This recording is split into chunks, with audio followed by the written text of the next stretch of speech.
This is where you belong. Sincere that you love.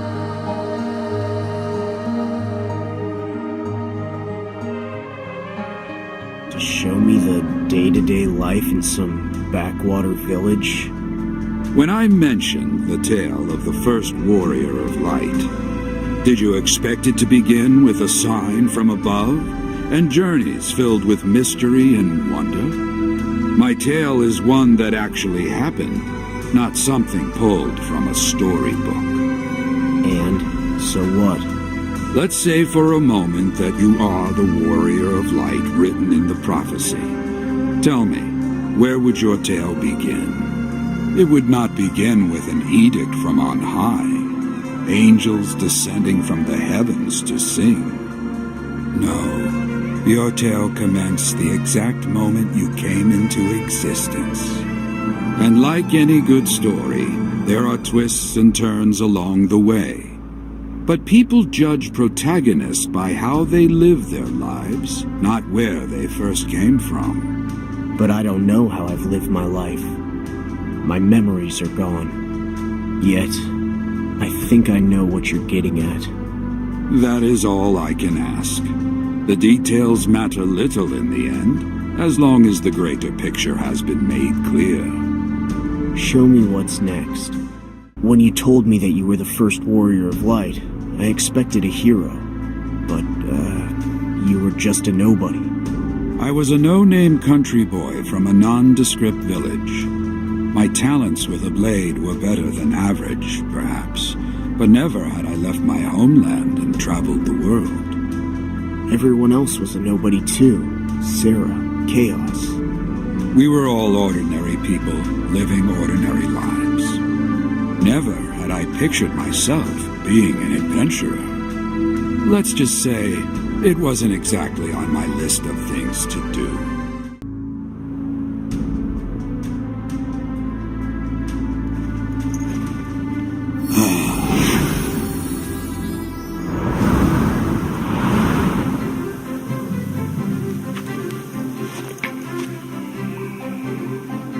Interesting thing about being a protagonist. The hands of fate can be turned by others against your will. Something or someone was working against me, and the whole time I had been none the wiser. I don't need you to spell out for me who the Warrior of Light's enemy was.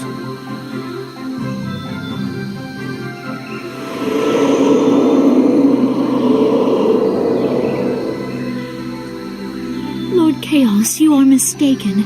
I have always pledged to be your wife. I pine after no other but you.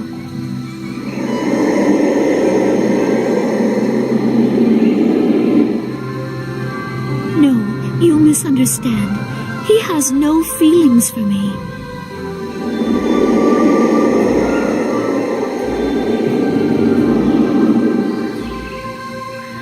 I did go see him, but the two of us merely talked. I swear to you. That's Chaos. He doesn't look all that tough for someone supposedly terrorizing the countryside. I expected someone worthy of the name, but I guess not. Chaos used to be a human being, just like you or me. It was a bit later when things started to get more complicated. He was stripped of all vestiges of individuality and compassion, and became the entity you know him as today. An agent of destruction, and a wanton monster whose enmity and hatred know no bounds. I don't think I get it. How was he stripped of individuality? Is such a thing even possible? Perhaps I have gotten ahead of myself. It will be but a little while before all is made clear. And this memory? There is but one more person whom you should know about. A trickster among tricksters. His name is Voice. Lord Chaos, you find yourself at a crossroads with rumors about you spreading like wildfire.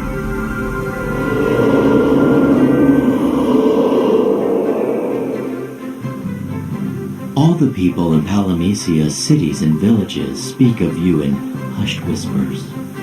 Your soon-to-be wife, the Lady Sarah. She too dares not lift her face to look at you. Her heart belongs to another, a skilled swordsman in a small village. These are the kinds of rumors they spread about you, and you don't stand up to them. They find you a boorish, intolerant man who imposes his will on the common folk and nobility alike.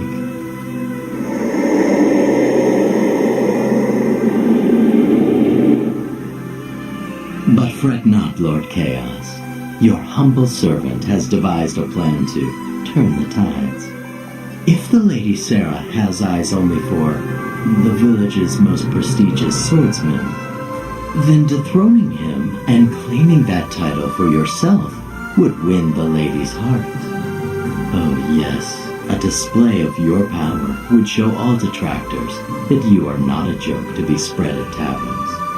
All you need to do is host a grand tournament to prove that Lord Chaos is not a man to be trifled with. And the victor will be you, and none other.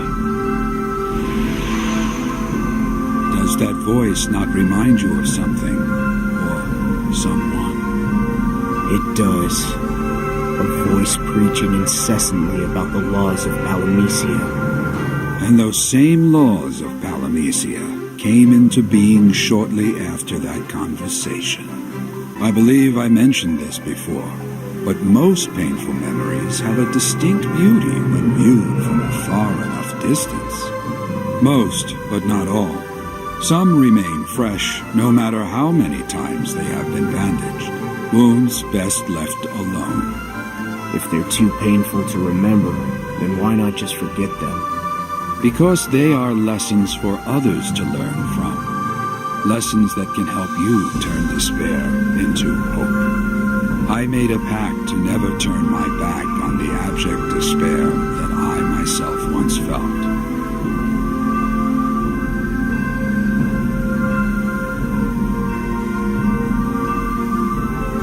Come one, come all, and listen well to my words. I hereby announce the first Palamecian Grand Tournament. I bid all who feel up to the challenge to test their mettle. Yet be warned that in all tests of strength, injury, and perhaps death are a persistent threat.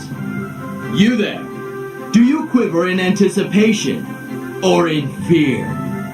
Then allow me to sweeten the pot. The man who emerges the victor will win the glorious prize of having one of their most dear wishes granted on the spot. Ah, but perhaps you do not believe. Fear not. The patron of the grand tournament is none other than Lord Chaos, a man who wishes for your success. Yet do not think that Lord Chaos will dictate the rules of engagement to exert power over those less fortunate than he. For you, dearest citizens, have the authority to choose them yourselves. They will be called the Laws of Palamecia.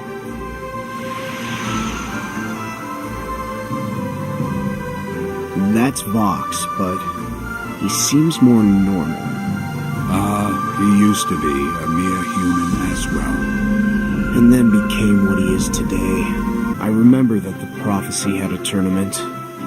The Warrior of Light supposedly would win a victory by default, not in combat. That is true.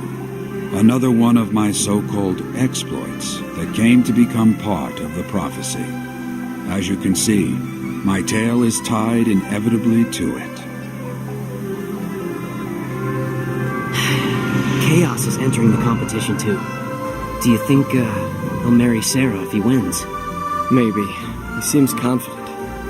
But there's no way he can. I mean, not if you're there, right? And you will be. You signed me up? I had to. Who else can win and get Chaos to open up the sluice gates? Come on. You're our best swordsman. You owe it to everyone here. So, this was the first tournament. And you managed to eke out a victory without harming anyone. right? That makes sense. Does it? I would ask you not to assume, but to see the truth with your own two eyes. Why do I have to see it for myself when you're here to tell me exactly what happened? Because what's important isn't the end result. It's what you learn on the way there, how you've grown and matured in the process, and how you interpret the two.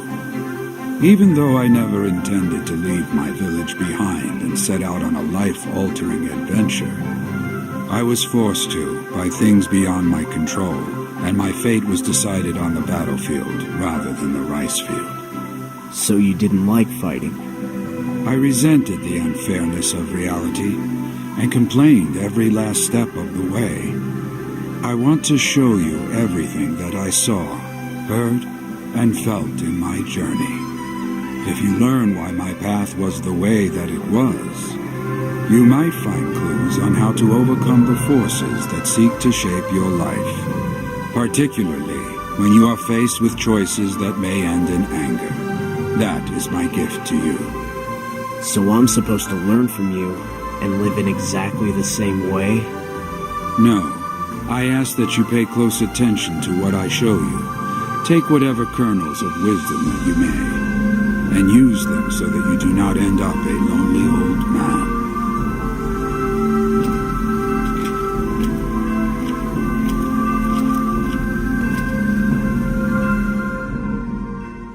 The Warrior of Light's long journey began in a tiny, nondescript village.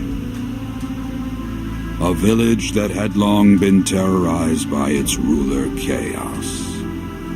I should have spent my life there as a simple farmer. Yet the threads of fate bound me endlessly to the sword. I was forced to bear arms against the evil that threatened us. I fell prey to abject despair, and the path before me was laden with thorns. Yet from this despair I rose, bringing hope to this world as the Warrior of Light. And in so doing, I forever changed the order of this world. From this very disorder, Palamecia's insatiable desire to be regaled with tales of hope was born. For example, a tale of an ordinary young man rising up against evil, vanquishing it to restore peace to a long-suffering world. People wish not to think. They wish to be comforted. Yes, my tale can teach you much about the true nature of Palamecia, how it came to be, and why it is how it is. But some tales must be experienced, not told. And this tale will reveal the origin of the Warrior of Light. How was my master's past? The Warrior of Light began not from glory, but obscurity. Certainly not anything to write home about. Does it get better? Though the days may have looked calm and peaceful, there was evil bubbling just beneath the surface.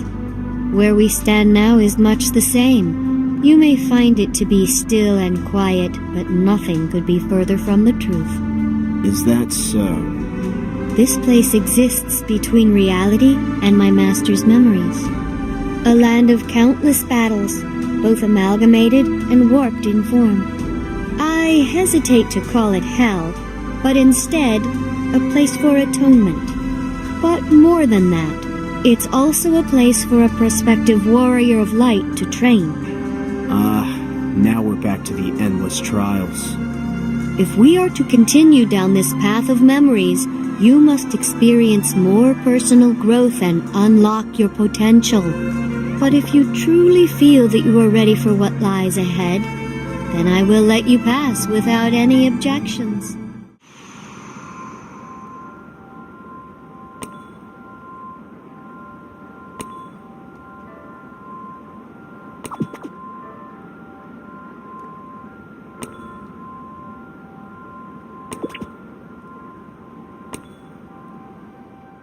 No, I'm worried about how Sid is running you ragged with his memories. Yeah, his lectures do get a bit oppressive. He keeps going on and never gets to the point. I can see why his tale mirrors that of Palamecia. It's riddled with all types of secrets. If he was the original Warrior of Light, then it would make sense for him to have a profound impact on Palamecia's future. The original, huh? His tales. They contain names that I've come across too. Sarah, Chaos, even someone sounding like Vox. Will I end up seeing you, too? No. You see, I'm not exactly the type of being who would create a world from nothing. Fairies are beings who help make existing worlds go round. Well, I guess what's important is getting the old man to hurry it up. Who knows how many years and years it'll take if I run across you, too. But don't worry about me. You just take care along the way. Hey, thanks. I must commend your prowess in battle. My master was correct in choosing you from among the others. You don't sound like any Moogle I've ever seen. My pom-pom is broken. I can no longer communicate with other Moogles. That explains the lack of compose. Are you just holding back? It ceased to strike me as strange many years ago. But let me try anyway.